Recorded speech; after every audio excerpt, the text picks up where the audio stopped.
तो मैं सिर्फ एक बात कहूँगा कि पॉलिटिकल प्लेयर्स के साथ ख़ास तौर पे कि पॉलिटिकल प्लेयर्स को ये चीज़ें सोच समझ के आगे बढ़ना चाहिए। अगले 4 हफ्ते पॉलिटिकल प्लेयर्स को सुकून के साथ गुजारने चाहिए। उसमें किसी किस्म का कोई तनाज़ा जो है वो उस हद तक नहीं लेके जाना चाहिए या उस हद तक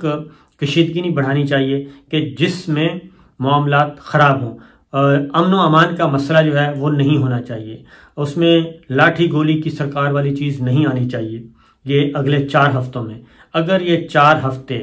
हमारी पॉलिटिकल लीडरशिप खा वो अपोजिशन के या हुकूमत की है, अगर ये अच्छे तरीके से गुजार लेती है, पीसफुली गुजार लेती है और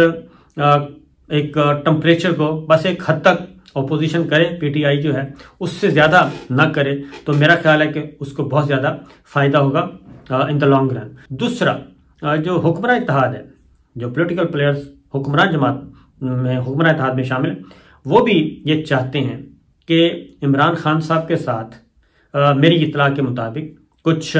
मैसेजिंग इनडायरेक्टली हुई है और राब्ते मौजूद हैं, इनडायरेक्ट राब्ते मौजूद हैं, बराह रास्त खान साहब से ना सही लेकिन इनडायरेक्ट मौजूद हैं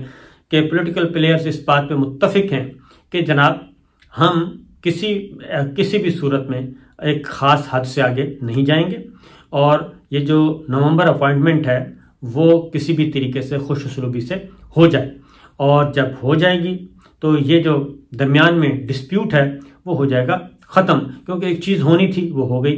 तहरीक में तो आनी थी आ गई। अब पॉलिटिकल प्लेयर्स डिसाइड करें